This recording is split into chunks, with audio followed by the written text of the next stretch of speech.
2024년 4월 26일 기준 공직자 재산 신고상 주진우 의원 본인 재산은 엄청납니다. 본인과 가족 명의로 신고된 재산 액수가 무려 총 70여 원에 해당합니다. 자그마치 김민석 후보자의 35배, 3,500%에 해당하는 어마어마한 액수입니다. 이 중 부동산은 약 40억 원, 예금과 현금, 주식 등 동산이 물경 31억 원, 차량이 1억 원 등입니다. 20년 가까이 공직에만 있었다는 사람이 도대체 검사 월급이 얼마나 된다고, 생활비 다 쓰고 남으면 뭘 저금할 게 있다고 70억 원의 재산을 모을 수 있습니까? 김민석 후보자 가족 전체 재산은 약 2억 원인데 주진우 의원 가족 재산은 작년 7개월 동안, 단 7개월 동안 2억 4천만 원이 늘었습니다. 김민석 후보자 가족 재산 전부인 2억 원의 120%에 해당하는 돈을 단 7개월 만에 불린 것입니다. 2025년 3월 등록된 공직자 재산 신고액을 기준으로 본인 예금은 5억 5천만 원, 배우자 예금 6억 6천만 원, 장남 예금은 1년에 4천만 원이 늘어서 자그마치 7억 8천만 원에 해당합니다. 일부 보험이 있었다고 하지만 상당 액수가 언제든지 현금으로 인출 가능한 현금성 자산들입니다. 이렇게 많은 현금성 자산을 가지고 있는 주진우 의원이 2024년에 사인간의 채무는 1억 원, 배우자 1억 8천억 원이 있습니다. 합치면 2억 8천만 원입니다. 김민석 후보자 사인간의 채무 4천만 원이 있었다, 지금 있는 것이 아니고 있었다, 8천만 원이 있었는데 다 갚았다, 그걸 시비 삼고 있는 현금성 자산 약 30억 원에 달하는 돈을 가진 사람이 채무가 부부 합쳐 2억 8천만 원이 있습니다. 그러면 주진우 방식대로 물어보겠습니다. 현금성 자산 액수가 상당함에도 불구하고 사인 간의 채무 2억 8천만 원에 달하고 있는데 이것은 진짜 빌린 것 맞습니까?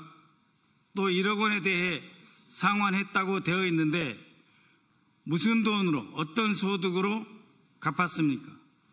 현금성 자산이 그렇게도 많은데 왜 빌렸고, 그런데도 여전히 갚지 않은 돈은 또 왜 이렇게 많이 있습니까? 또 배우자는 1년간 274만 원을 상환하는 데 그치는데 은행 대출을 월할해서 상환하는 방식도 아닌 사인 간의 채무인데 왜 300만 원도 아니고 274만 원을 갚습니까? 위장 채무입니까? 진짜 채무 맞습니까? 주진우 의원과 가족들이 보유한 상가, 예금이 포함된 현금성 자산 등에 대한 상세한 재산 형성 경위를 알 수가 없습니다. 또 공직자로서 재산 신고는 되어 있다고 하나 그 출처에 대해서는 알 수가 없습니다. 혹시 정치권 인물을 앞두고 그에게 후원금을 예금으로 돌려 보관하고 있는 것은 아닙니까? 이에 대해서 검찰은 인지사건으로 수사하지 않고 뭘 하고 있습니까? 서로 봐주기 하고 있습니까? 또 주진우 의원의 아들 2005년생으로 김민석 후보자의 아들과 같은 나이입니다. 2005년생 주진우 아들과 2005년생 김민석 후보자의 아들 같은 나이인데 벌써 주진우 의원의 아들은 7억 4천만 원에 달하는 예금을 가지고 있습니다. 예금 200만 원 신고한 김민석 후보자 아들보다 370배에 해당하는 돈입니다. 조부의 증여에 의해서 형성된 것 아닙니까?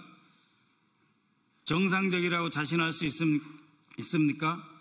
조부의 증여가 맞습니까? 주진우가 김민석 후보자에게 조롱하는 용어를 빌려 쓴다면 할아버지가 스폰서입니까? 김민석 후보자는 모든 재산 증식을 세무신고 등 합법적 절차에 따라 진행했으며 그 내역도 제출하고 있습니다.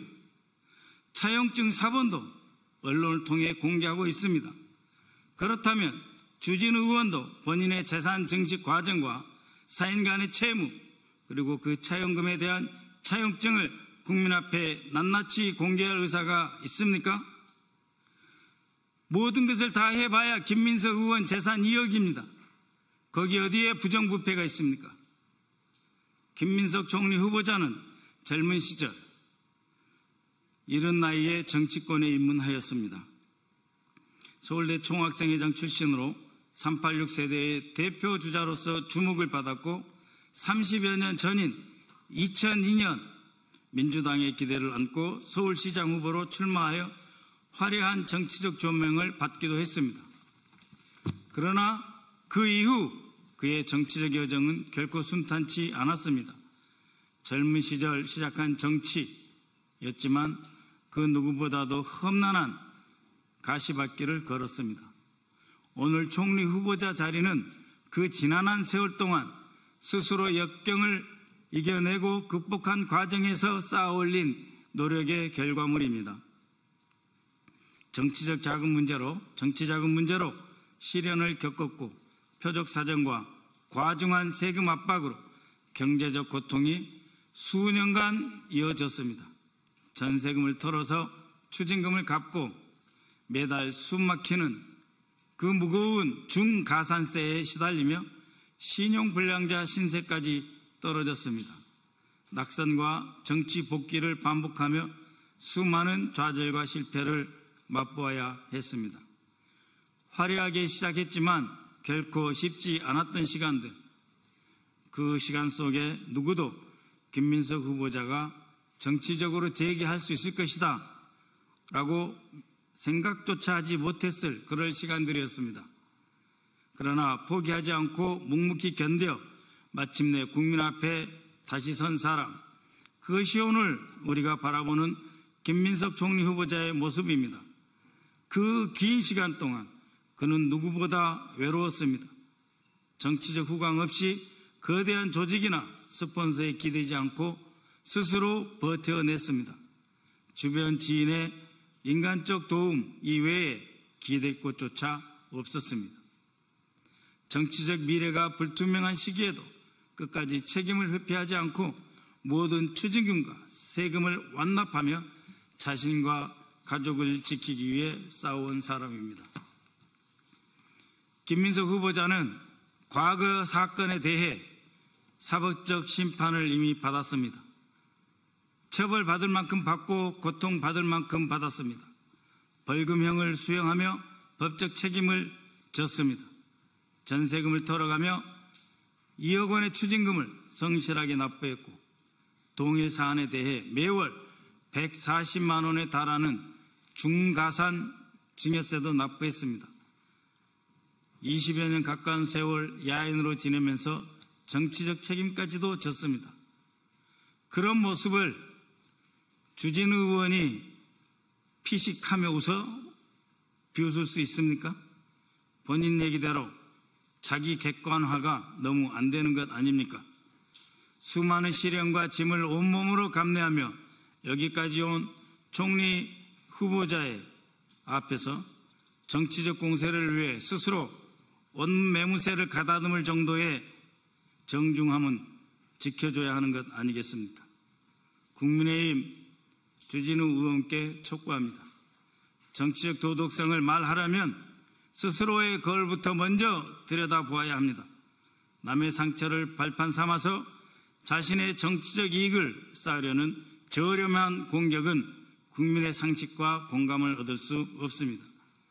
김민석 후보자에 대한 무차별적 정치 공세를 중단하고 먼저 본인의 재산 형성, 정치자금, 금전거래, 자녀의 재산 형성 과정에 대해 국민 앞에 투명하게 소상히 밝히십시오. 그 과정에서 이해 충돌은 없었는지 충분히 소명해야 할 것입니다. 공정과 정의는 남을 두들겨 패는 도구가 아닙니다. 자기 자신을 뒤돌아보는 거울이 되어야 할 것입니다. 이상입니다.